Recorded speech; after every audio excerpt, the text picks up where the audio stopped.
Hi, everybody. Welcome to our class with Jacob Leibowitz, who's one of our esteemed Alexander Muss High School in Israel teachers. So this is the second session in a series of classes every day at 1 o'clock. It is a partnership with Jewish National Fund and Alexander Muss High School in Israel. As we all know, across the world, we find ourselves in very interesting and uncertain and strange times where most of us, if not all of us, are at home. And how fortunate we are in these days to have the technology to be able to connect with one another. And this is what we're trying to do each and every day. As a Muss alumni myself, this is really exciting because I get to sort of relive in a snippet those days so many years ago, sitting back in Hod Sharon and learning with our amazing AMHSI Muss teachers. So today's class is with Jacob Leibowitz. Jacob is one of our Israel Studies educators. He grew up in the German colony in Yerushalayim after his family made Aliyah from New York at 5 years old. He fell in love with the world of education as a teenager while working at a sports camp in Jerusalem. Since then, he spent multiple summers working as a camp counselor in the United States and also 3 years as a girls basketball coach in Israel. He first started working at AMHSI as a madrich immediately after his release from the IDF in 2013, and he always knew that he wanted to come back as a teacher because it's the greatest job in the world. He's a licensed tour guide through Beit Burrell College, where he's also completing his degree in education. He believes in teaching. Completed. See, it's got where you completed. Mazal tov, mazal tov. I can be a teacher. Jacob believes in teaching students how to ask questions and think with the hope of inspiring his students, which we know you do and continue to do, to explore the Jewish identity and strengthen their connection with Israel. What I do also want to share is how wonderful it is to have you today, and the topic, I'll turn that topic over to you. Also forgot to introduce myself, Rabbi Greg Likovsky. I'm the National Director of Recruitment for Alexander Muss High School in Israel. And for me, I have one of the greatest jobs in the world next to being a Muss teacher, because I get to work with an amazing team across the country in our Jewish National Fund Education Department and on campus to help send so many teens to Israel. And just so you all know, before the coronavirus hit, our campus was the most full it had ever been in a spring session before. And we fully intend to fill that campus again and continue to fill it when all of this passes. So thank you all for joining us today. We look forward to having you each and every day. And now, without further ado, I'll turn it over to Jacob. Everybody's on mute. If you have a question to ask, down at the bottom, there's a reaction button with a little smiley face. You can applaud, you can put a thumbs up, you can wave at me, or you can feel free to individually message me as well and say, hey, Greg, I have a question. And thank you so much, everybody, for continuing to email me atglikovsky@amhsi.org. Jacob, the classroom is yours. All right. Thanks, Greg. Thanks, everyone, for showing up. I'm really happy to see everybody, especially my alumni who I miss very much, and I'm very happy that I have the chance to teach them again. This is not going to be easy for me. For those of you who know me and those of you who don't, teaching sitting down is something I really don't enjoy doing. I need to move at all times. So if you see my hands flying around, it's me trying to control myself. So I'll try my best to do this online teaching thing, which, as we all know, is what we have to do now. But at least it gives us all a chance to kind of unite from across the globe. I was given 45 minutes to teach, and I was trying to think, what could I possibly teach in 45 minutes? How could I try and use 45 minutes to capture Israel with one single story? And it came to me. I was going to teach you the story of who we are.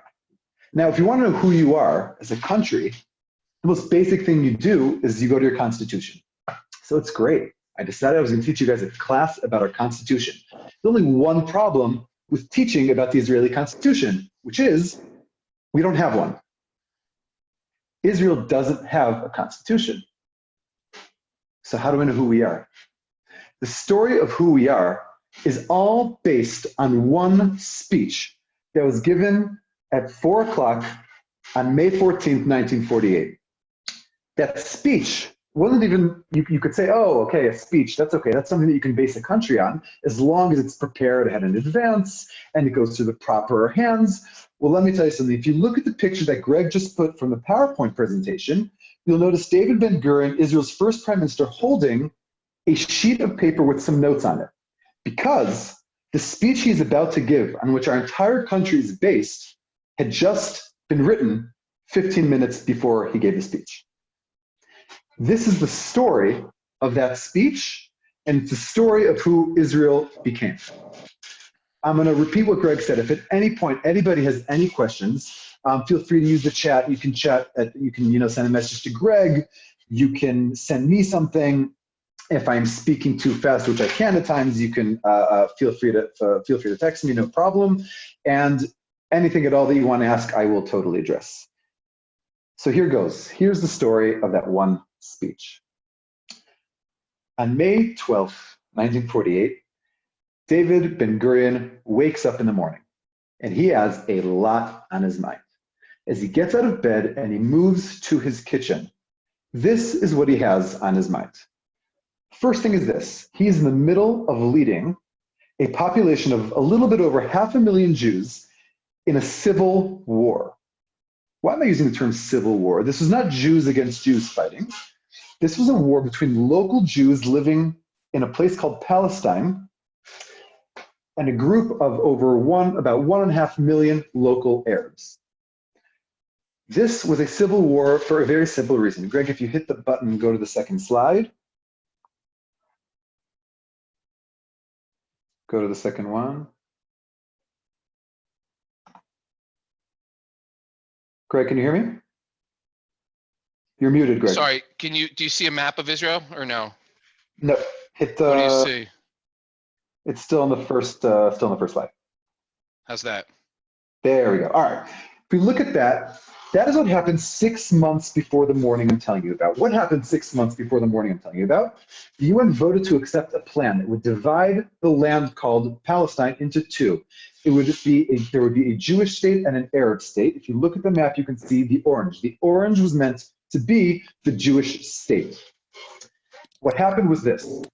When this was voted on and accepted, at the time, the people actually controlling this land were British. Those British, on this night, on November of 1947, these British were given 6 months to pack up and leave before this picture in front of you were to become a reality. Here's the thing. Nobody knew the exact date of when the British would leave.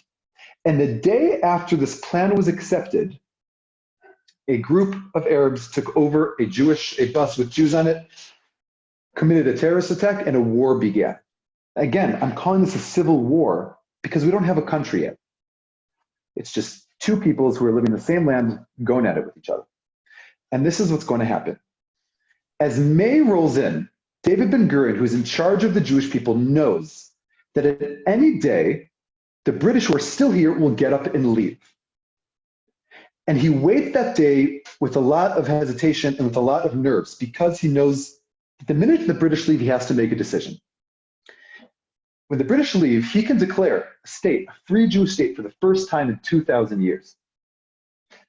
If he does that, he understands that the countries that you can see surrounding the land of Israel, it's Egypt, Jordan, Syria, Lebanon, not to mention the Arab state within, will all go on an attack against this newly born Jewish state. However, if the British leave and David Ben-Gurion does not declare a state, then what we have been fighting for years, you could say 2,000 years, is all going to go to waste. That is what's on his mind as he gets up in the morning, waiting to hear what is going to happen. And what happens is this. He opens the newspaper. Now you can stay where. He opens the newspaper and he reads the top headline. The top headline reads, Gush Etzion taken over by the Jordanian army. Jordan had already invaded inside. So we're already facing destruction from within. He also sees that the Arabs have taken over the old city in Jerusalem. He realizes, oh my God, we might actually lose Jerusalem. And then his mind goes back to the previous night when he had met with the Jews at the time, the Yeshuv, the people of the land of Israel, when he met with a man named Moshe Sharet, who was the foreign minister of the Jewish people in the land of Israel, who told him, I just got off the plane. I was just in America. Truman, every single US member of parliament, every single person I met with when I was in the US said, do not declare a state when the British leave because you will get massacred. Do not declare a state. Let's give up this dream. Let's pass on the responsibility of this land to the UN or anybody else because we cannot afford to get, this is 3 years after the Holocaust. We cannot afford to have this newly born state completely annihilated from the first second. This is all on David Ben-Gurion's mind. And it's at that moment where he gets a telegram. The British are leaving in 2 days, May 14th, at night. So you could say May 15th. David Ben-Gurion, sitting in his bathrobe at his table, realizes that he has 2 days to make a decision whether he's going to declare a state or not. He immediately convenes a meeting. Greg, you can hit the next slide. This meeting is held at a place called Beit Keren Kayemet L'Israel. If you look at the picture to the left, that's what the building looked like in 1948 when they met there. If you look at the picture to the right, that's what the building looks like today. Beit Keren Kayemet L'Israel in English means the House of the Jewish National Fund. So coincidence or not, we are under the umbrella of the Jewish National Fund, and I'm about to tell you about a very important historic moment that happened at a house that was built as part of the office buildings for the JNF. David Ben-Gurion rushes to this building of the JNF, May 12, 1948, and there he meets the 12 other people who belonged to something called the People's Council.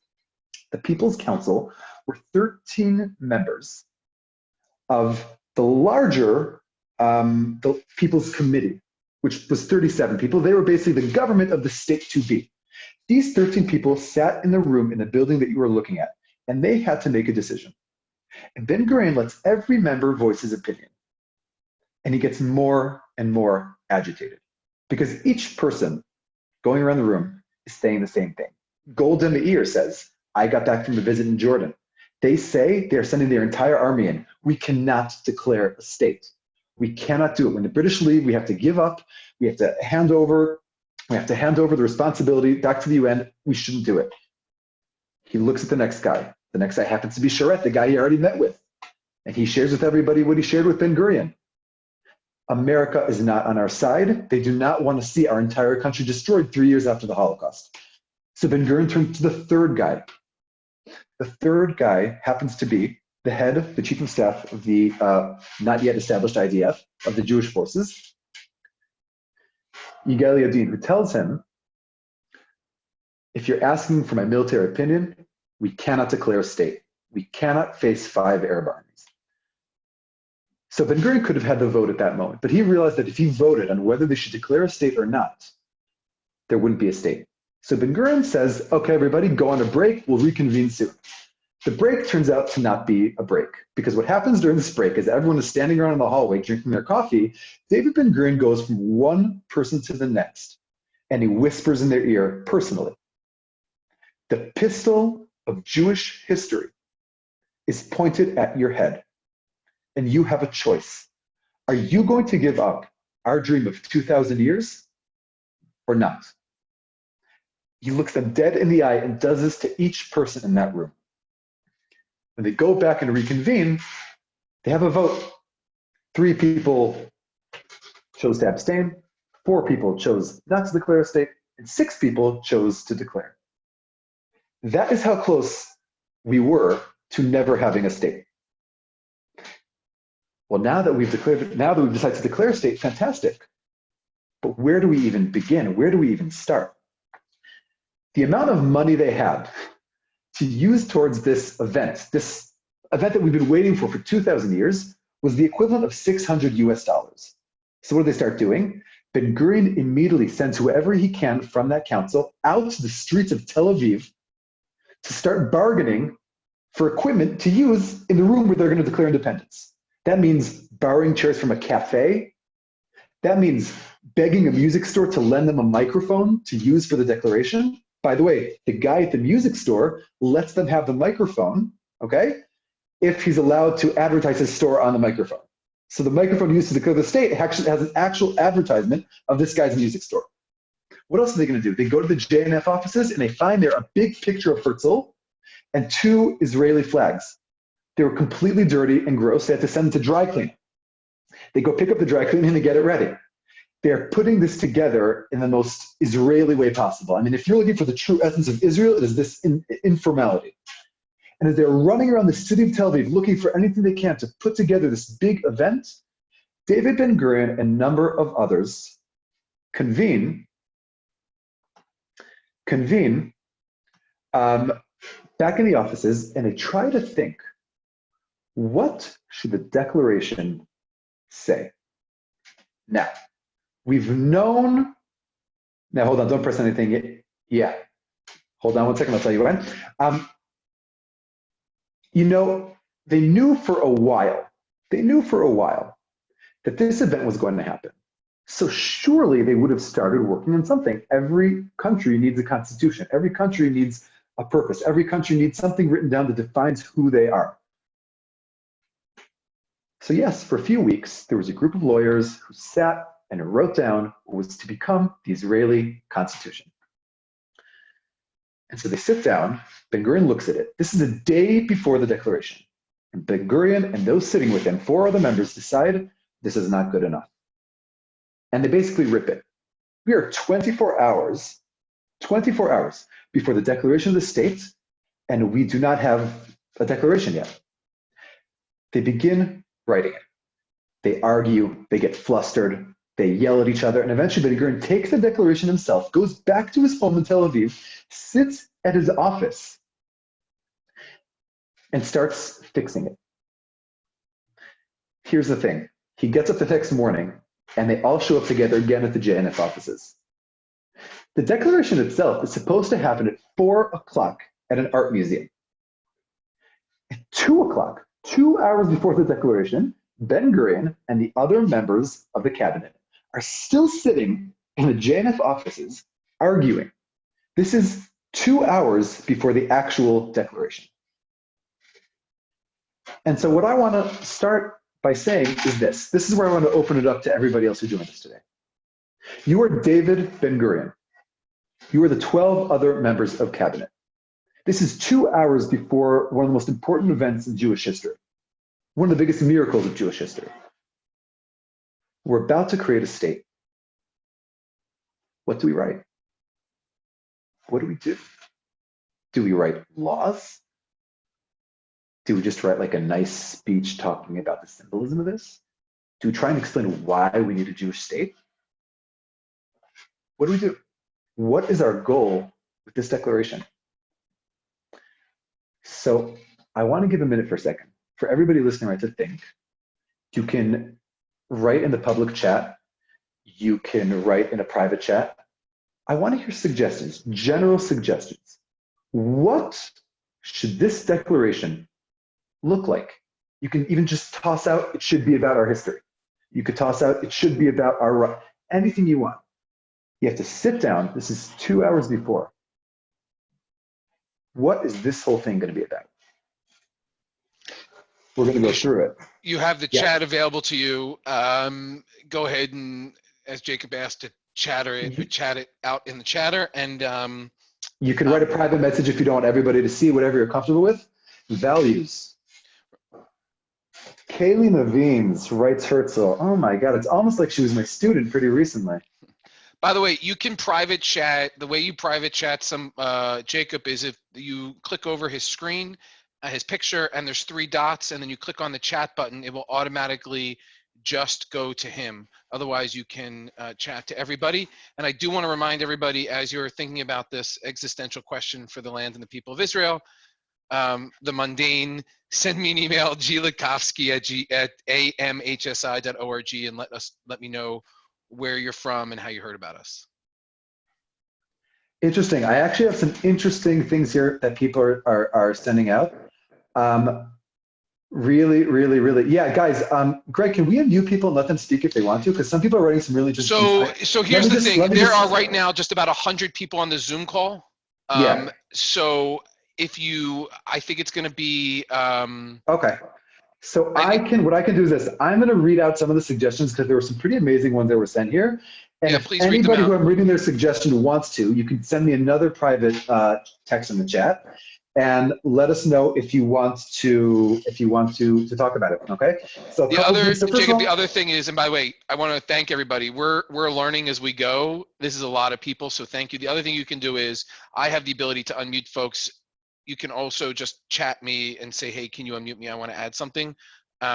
Or, you know, we can try everybody unmuting themselves. We'll test it. If it gets too sort of much, we'll go back to unmuting everybody. Muting everybody. Sorry, Jacob. Go ahead.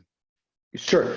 No, so some of the suggestions here are really excellent. So we have a couple of people here who said mention Herzl. So Herzl's the father of political Zionism. Is that the person we want to mention? Is that, listen, there's only so much we can say. So we want to think about, do we mention people? Do we mention events? Do we mention laws? So there's a couple of great suggestions. So someone just said, right, Gabrielle, I see wrote, just declare independence, get it out there. So you're saying we're in the middle of this war, just do it, get it over with, and that's it. We have another suggestion right after, the right to survive in a peaceful manner, invite neighboring countries to recognize who we are. So again, this is really, really, really, really good. Wow, a lot of people. So mention, wait, I want to see KDH. I think it should be more of a calm down, like we are new to this, but we will work through this together. Let everyone know not to be scared. This new state will be strong and unified. So there's a couple of different things. Let me summarize, because I see there's about 30 different suggestions here, and they all look really, really awesome. We have a bunch of suggestions. A few people wrote values. What are the Jewish values that our state holds? A few people wrote, just do it, get it over with, announce what's going on, declare the state, and we're done. A couple people wrote people that should mention, or historic events that we should mention, right?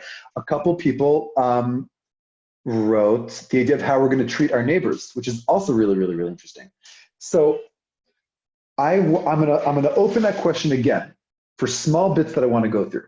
But I want to start, Greg, if you hit the button twice, I want to start with a start. So what are we going to start with? I want you guys to think for a second about the American Constitution. What are the three words that start the American Constitution? We the people, right? We the people. So when that was created, it was the idea that there was a people who were coming together and creating this one country out of states, right? What should be the base of the state of Israel? So Greg, if you hit it one time, you'll see the first sentence that the declaration ends up being opened with. The first sentence is, the land of Israel was the birthplace of the Jewish people. And this tells us everything we need to know about what this declaration is going to be about, at least at first. The first half of the declaration is going to be Jewish history, which is what we do at our school. The first half of this declaration is going to be to connect the Jewish people were born in a land. The Jewish people are not homeless. Guys, this is 3 years after the liberation of Auschwitz. We are not a homeless people. This is where we were born. So we know the first half of the declaration is going to be about the connection, the lasting connection, the historic connection between the Jewish people and the land of Israel. So if we think about that, if we think about the fact that the first half of this is going to be about historic events, the question now becomes, which historic events do we mention? Right, Greg, hit it one more time. Okay, now hold on. I want more suggestions. Again, put it out there in the group with everyone in the chat. You can send it private messages. Keep in mind, guys, this needs to be a speech. This needs to be something that's not too crazy long.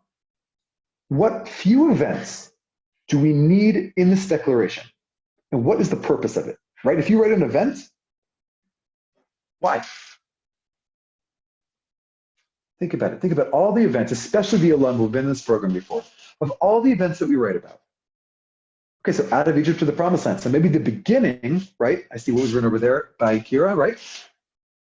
The Roman and Babylon exiles. So maybe the fact that we were kicked out of the land. World War II is mentioned a couple times. I think World War II is interesting because World War II is the event that just happened now that proved how much we needed the land, right? The Hanukkah story, the Purim story, all about Jews who didn't give up, but who aren't idealizing the Torah either. Interesting. Masada and the Zealots. Olivia, you remember Masada and the Zealots? Really, really interesting. Can I take host privileges and say Lech Lecha? Lech Lecha. Why Lech Lecha, Greg? I mean, I think it's the first connection between, the Jewish people and the land of Israel and God, and the idea that, you know that this isn't something that was with the Shoah or something that is with, even the Inquisition or all those times in our history where we were in exile. But this is Lech Lecha, is that moment where God says to, Abraham, go forth, go to that place that I will show you. Amazing. So essentially, as we do in our first class in Mus, the first Jewish thing ever said to anyone was go to the land, right? That's where it starts. So awesome. You're probably an alumni of the program, right, Greg? Perfect. That seems like a reasonable thing. So here's what I want to say. The goal is going to be why we have the right to this land. So what's going to happen here, Greg? Hit it one more time. Hit the slide one more time. So the first four things, I gave them titles, but the first four things that are going to be mentioned, the first thing is going to be, this is the place where it all began, meaning the Tanakh, meaning the Bible, meaning those biblical stories. Those are relevant to who we are going to be today. It's a pretty amazing thing, especially if you think about the type of people who are running this. The next thing, as was mentioned by someone, I think it was Michael Zed, if I'm not mistaken, someone mentioned the idea of getting kicked out of the land, of exile.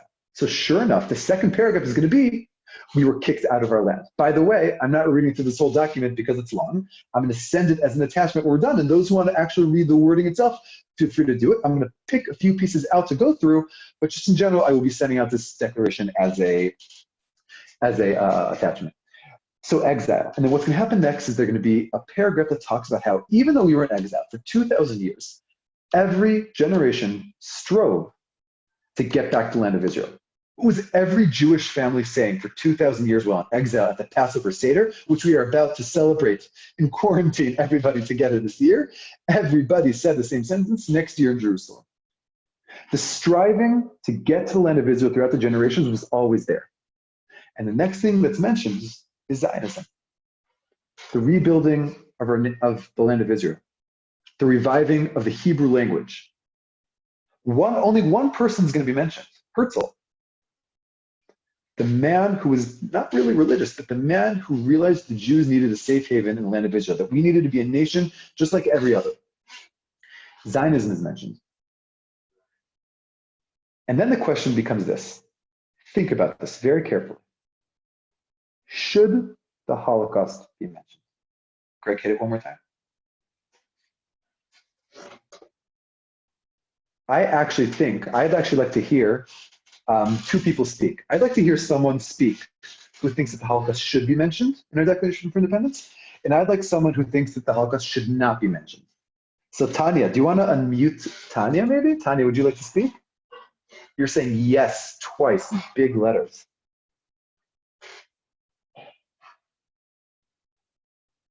So I remind you can unmute yourself. So Tanya, you can go ahead and unmute yourself. Tanya, unmute yourself. Explain to us why you think the Holocaust should be mentioned.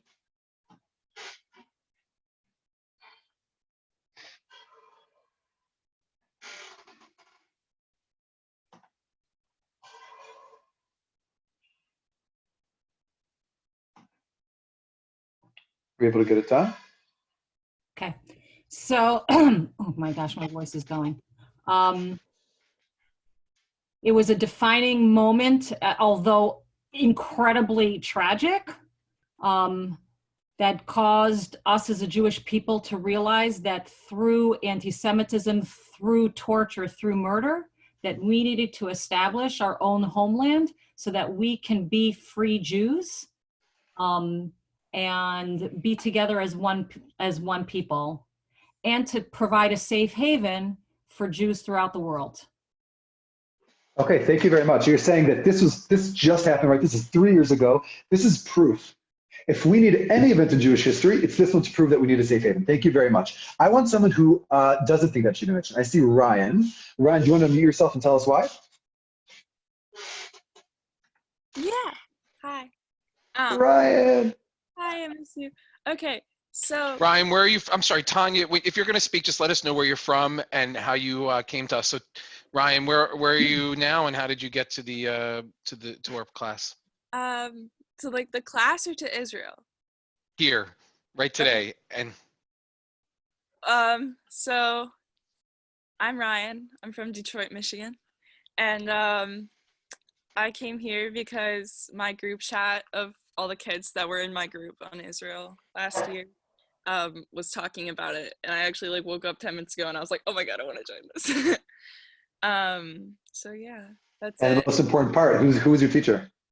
You were my teacher. So I was like, oh my God, Awesome. I gotta get up and do this. Do it. So tell us why not. Ryan, tell us why the Shoah should not be part of the Declaration.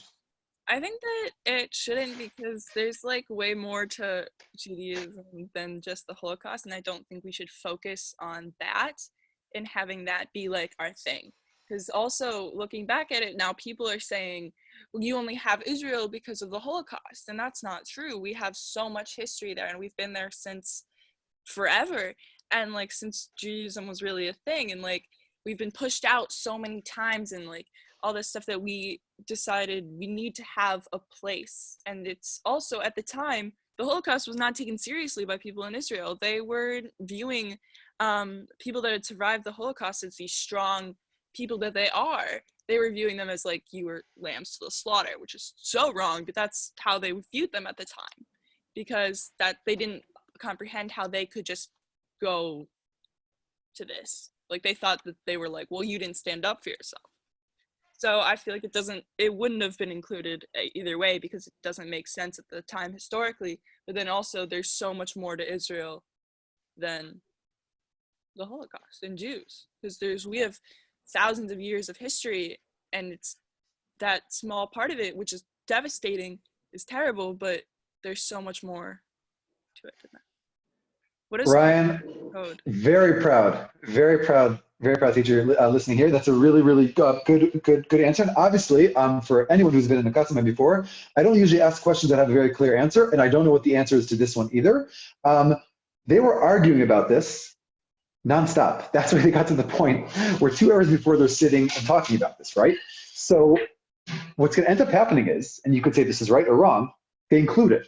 They end up including the Holocaust, which I think a lot of the people there didn't agree with. A lot of them did. Ben Gurion ended up kind of putting his mighty fist down and making a decision. He decided the Holocaust was going to be part of it. Okay, Greg, hit the mouse again. Thank you.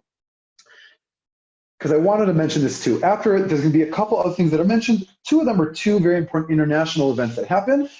One is the Balfour Declaration, the other is the UN vote. Both of these events, which I'm not going to get into, were events where people who were not Jewish outside of Israel, okay, decided that the Jews have the right to be a nation in their homeland. So we were saying, look at our history, look at even the world agrees with us that we deserve this. And the next part, and you can hit the slide again, Greg. And the next part is going to be the actual declaration. And this is where it gets interesting, okay? Because what it's going to say is by virtue of our natural historic right and on the strength of the resolution of the United Nations, right, to be known as the state of Israel, which is interesting too, because not everybody agreed that that should be the name. The name Israel was actually not really thought of at first. At first, they thought of maybe calling the state Zion, or maybe calling the state Judah, because or Judea, which it had been called the last time that we were exiled.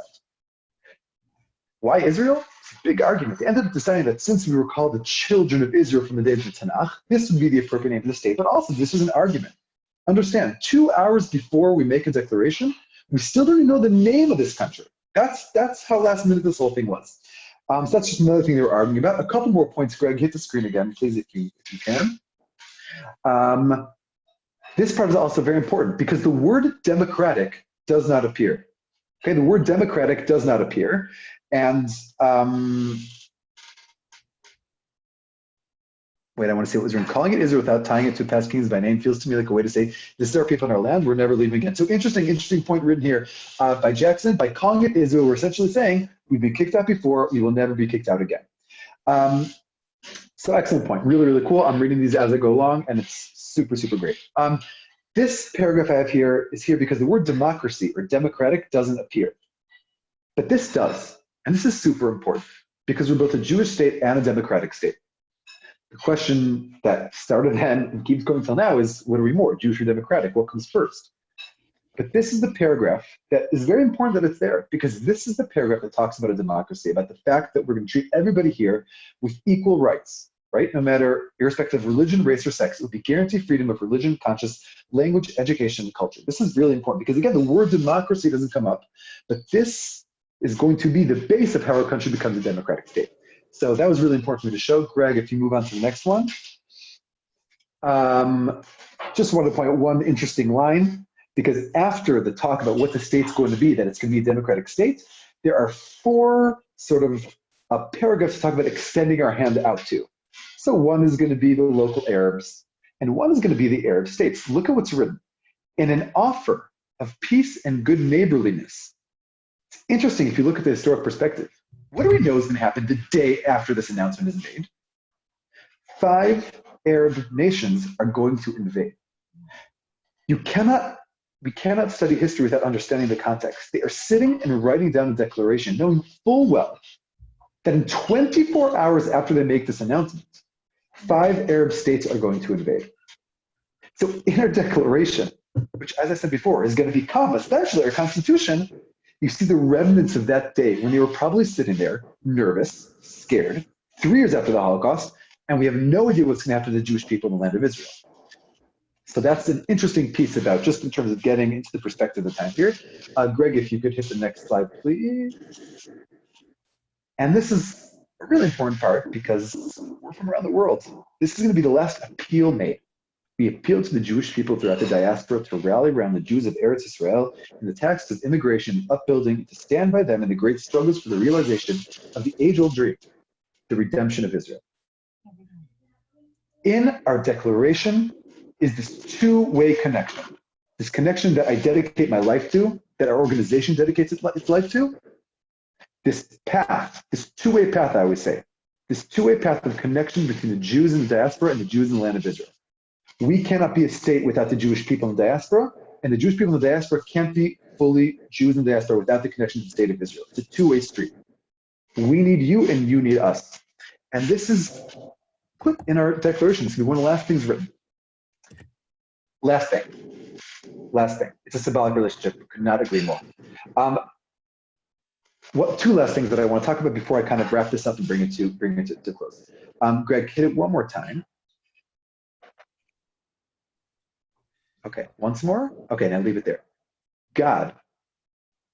Do we mention God? Think about that. You can imagine what that conversation was like. The secular and the non-secular. Do we mention God? Do we finish this declaration by saying Baruch Atah Hashem or anything like that, right? Any sort of thankfulness of God. So you can imagine the religious party members were saying, yes, of course you mentioned God. The non-religious members are saying, are you crazy? God? Where was God 3 years ago? And I see your suggestions, really, really, really interesting. A lot of them are for everyone. In a general way, doesn't the U.S. Declaration mention God? So I'm going to answer Michael Feldman. The U.S. Declaration mentions God many times. And that is why originally, when Ben-Gurion got it, it had the word God many times. That's actually what caused the argument. Because one of the people who had originally worked on the Declaration was an American Jewish lawyer. And he inserted the word God because he was getting the template, exactly. He was getting his ideas from the U.S. Constitution. We are two very, very, very different states. So the question is, yes, God, no God. Does anybody feel so strongly about this, whether God should mention or not, they'd want to share and unmute themselves? I'll jump in if that's all right. Go ahead, Jackson. Cool. I can't hear very well. Is it only me? Sorry, is this a little better? No, we've got Jackson on. Go ahead. I think there's this sort of, there's a mix, obviously. Jackson, I can't hear you well. Huh. Greg, can you hear me? Greg, can you hear okay? Is it just me? It might just be you, but go ahead, Jackson. And if not, type it up. Okay. I think that, you know, Okay. I'm going to fix it. There are like quote unquote secular states around the world, mostly we have a lot of Christian states that act secular today, that deliberately mention God in there, whether it's declarations, constitutions, whatever. But at the same time, we are a people known for arguing. And I think the less amount of controversial things that you can put in that declaration, the more likely you are to unify the people behind it, whether or not they believe in everything the state is going to stand for. The less controversial, the better. And I think also that... Sorry, I can't hear very well. I'm fixing this. Hold on. I think also that there's this worry at this time of how do we ensure that everyone, that all the rest of the diaspora supports us too, and that's why the diaspora is deliberately mentioned. But God feels like an unnecessarily divisive piece in an action that is very much, a modern action at this point. Thank you, Jackson. Jacob, are you able to hear now? That's a no. Jacob, can you hear us now? I can hear you now. Yeah, I'm okay, back great. on. I'm sorry. Awesome. Go ahead. Okay, thank you. I missed the answer, but I'm going to continue going. I'm sorry. Hold on one second. Okay, I'm back. I'm sorry I missed that, but I'm not gonna ask you to repeat that for me. But I want to get back to the question of God. Does anybody else want to share, maybe?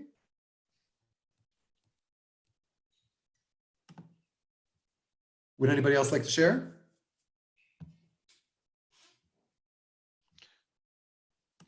Somebody has their hand raised. I think it was, yeah, they put their hands down. I'm looking. Feel free to unmute yourself or just chat or just give us a chat. Hello? Yep, go ahead. All right. So, Gabby. hello. I'm from Philadelphia. I was just on last session.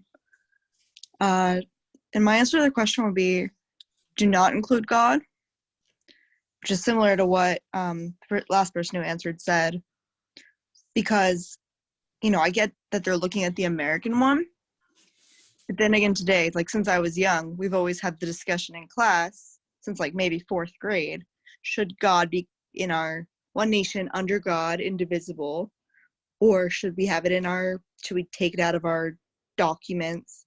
Is that fair in a country that, yes, has a religion, but is welcoming to everyone, even people within that religion? And you can ask me one day, do I believe in God? And I'll say yes. And you can ask me a different day, and I might say no. And some people are very stuck in their ways. Some people are going to say yes all the time. Some people are going to say no all the time.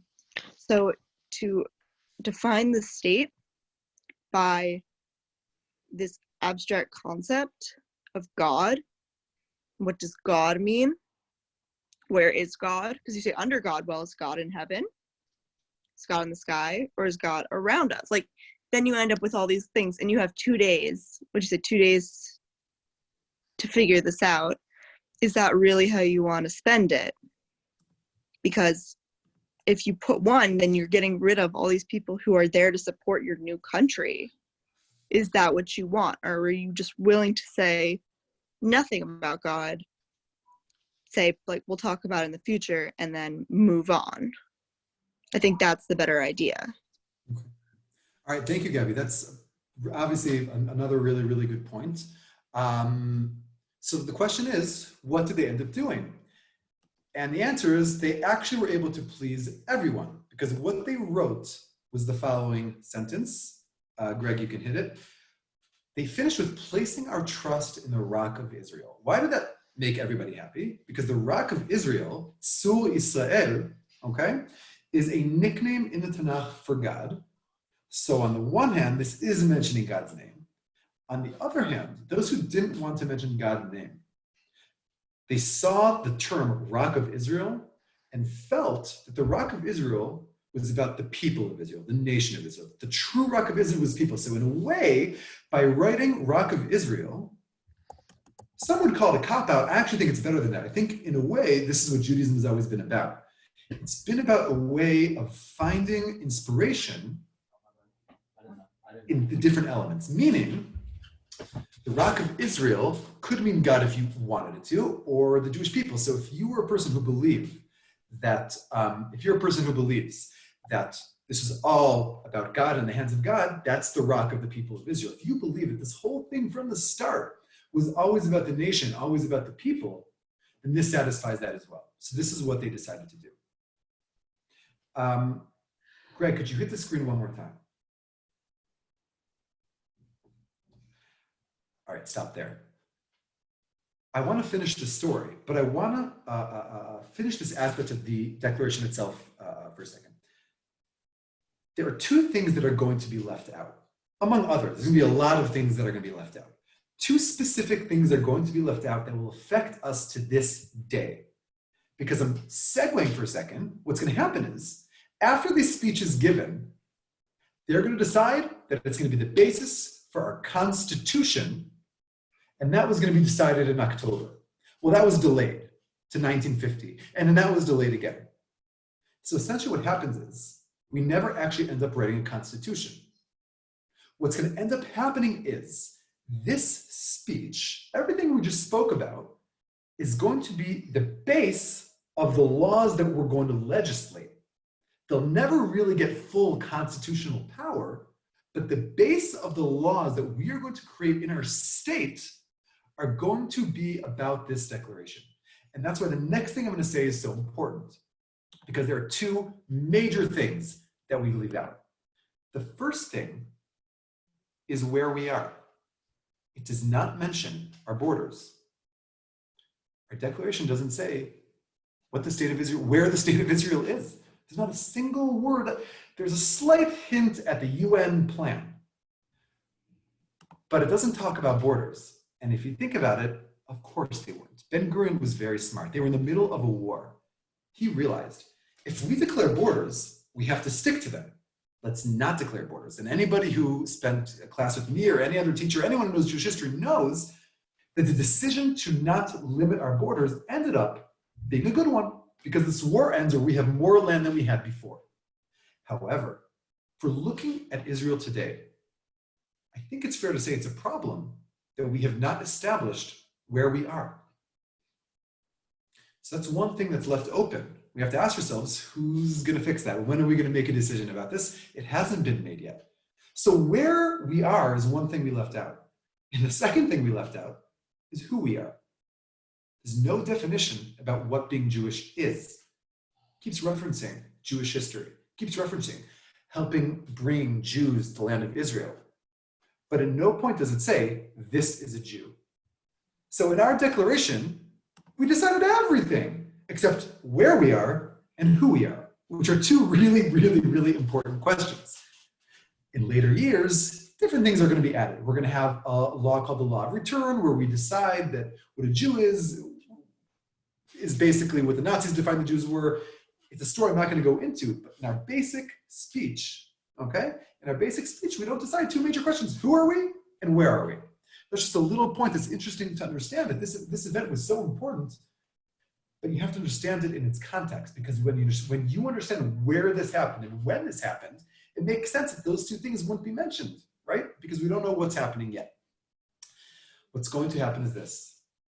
As 4 o'clock gets closer and closer and closer, Ben-Gurion and 12 other members who are sitting in the JNF building realize, oh my God, we got to order cabs. No one had cars then. We have to order cabs and go to the art museum where we are going to announce this declaration of the state, what we've been working on so far. The problem is they hadn't finished writing the declaration yet. So at around 3:30, we're talking 30 minutes before the declaration, Ben-Gurion and the other members hop in cabs and they make it to the secret announcement. Why secret? Because it's in the middle of the war.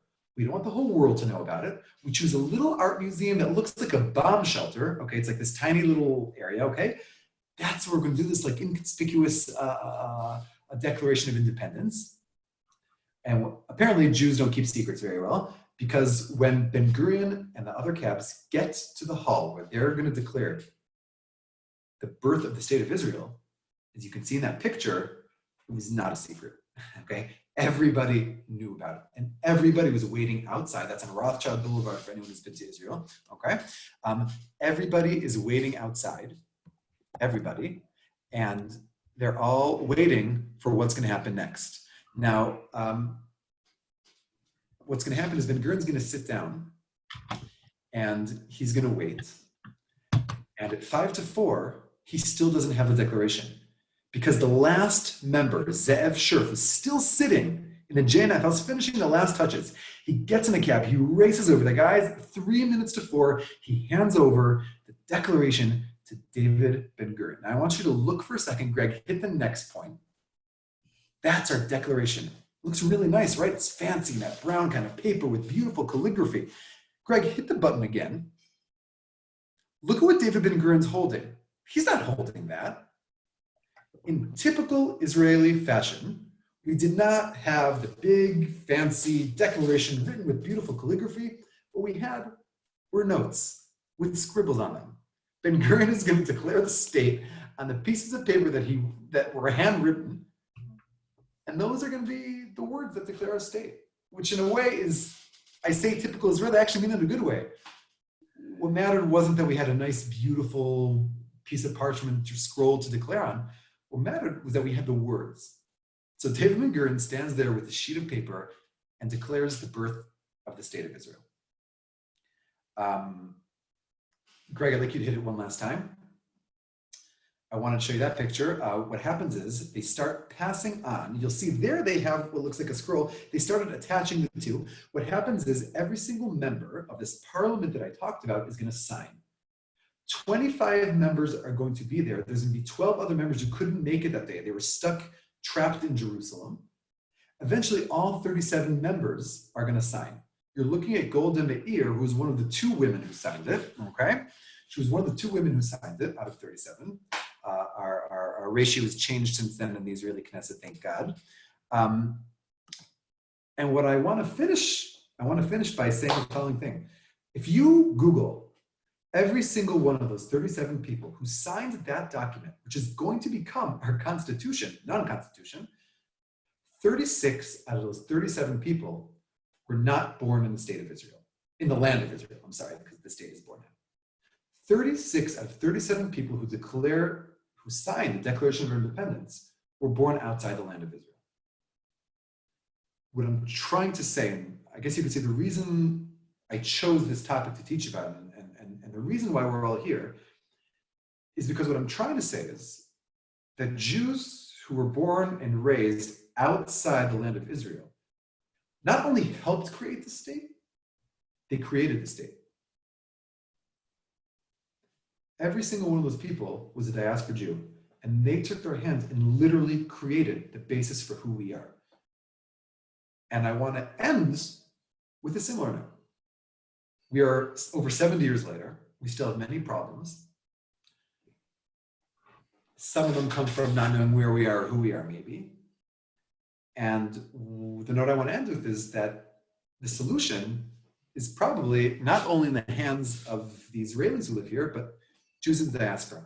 And that's really the message from this whole story, that the creation of the state of Israel was in the hands of not only people who were born and raised here, but people who were not. And the connection between Jews who do not live in the state of Israel and Jews who do live in the state of Israel is what this has always been about. And that's the note I'd like to finish on. So if there are any questions, I'd be happy to answer. I'm going to stay here. I want to thank everybody for joining. I want to thank you all for sending your beautiful children to learn at our school. Many of the people here were my students, and it's really special to see everybody. And those of you who have not sent your kids yet, you totally should, because it's the best. And that's really it. I'm happy to stay here for more questions if you guys have it. Thank you very much. I hope it was meaningful, and I hope you learned something new today. Jacob, thank you very much. I mean, I really did feel like I was straight back at Hona Sharon, hanging on every word. I really appreciate it. I know we all did the time and effort that you put into this. It's that last picture I'd never seen before, so that was very, very cool. If there are any parting questions, we're just at 2 o'clock. I saw there's one here. How did Ben Gurion become the leader of this bunch? Asked Michael Feldman from Orange County. So I'll answer that. So it's very, very interesting. David Ben-Gurion, whose original name was David Green, made it. It was an Oleh in the land of Israel, and he wanted to partake in the building of the state. So he wants to go first be a worker, but they don't really think he's very good at it. He wants to take part of the first Jewish self-defense organization. It's kind of small, doesn't really work for that. So Jacob has to take everything he has. Never mind. Ben-Gurion has to take everything he has, and what he has to do is he has to figure a different way to affect the people, and he throws himself straight into politics. So already in the late 1910s and early 1920s, he pushes himself into different leadership movements, and already in the 20s and the 30s, it becomes clear that he's going to be the leader of the state to be. He actually becomes head of the Jewish Agency, which at the time was in charge of the Jewish Yishuv, as we call it, in the land of Israel. So you could say that already in the 20s, it was obvious he was going to go in that direction, but the actual role was given to him a bit later, but it was very clear that he was not a worker, he was not a soldier, he was a politician. Thank you. So I see one of your students is a bit, has a sense of humor asking you, to diaspora jury still alive today. Please describe in great detail your thoughts on the important elements of Jewish life in 2020. And by the way, the reason I'm laughing, Jacob, is because that was one of the final questions that I had back in, let's just say, the early 90s, or similar question. We're at 2 o'clock. I want to say one more announcement. Please email me at glitkovsky@amhsi.org. The reason we want to know is who's joined us this afternoon, how you got to us, whether you're an alumni or friends of a friend, you saw us on social media. But also, we want to be able to share with you Jacob's resources for your own, so that you can have them. And at some point in the very near future, we're going to have a website where you can visit to rewatch the lecture, rewatch the class, and also download the materials that Jacob has provided. Again, just email me, please, glitkovsky@amhsi.org. I really want to thank Jacob and the entire AMHSI team on campus for helping us, set this up and be together today. Hold on, I'm seeing questions. Everyone's saying, thank you, Jacob. We miss you. I'm sure you can see that. I'm going to see if I can write back to some people who wrote me privately. So don't worry. Of course. So tomorrow we have with us Lisa Biton, our teacher, also from AMHSI, who will be teaching with us tomorrow at 1 o'clock. You can use the same Zoom link as well. Again, thank you, Jacob, for your time. Thank you, everybody. And thanks we'll for joining. And stay safe, be well, and wishing everyone good health. Thank you, everybody.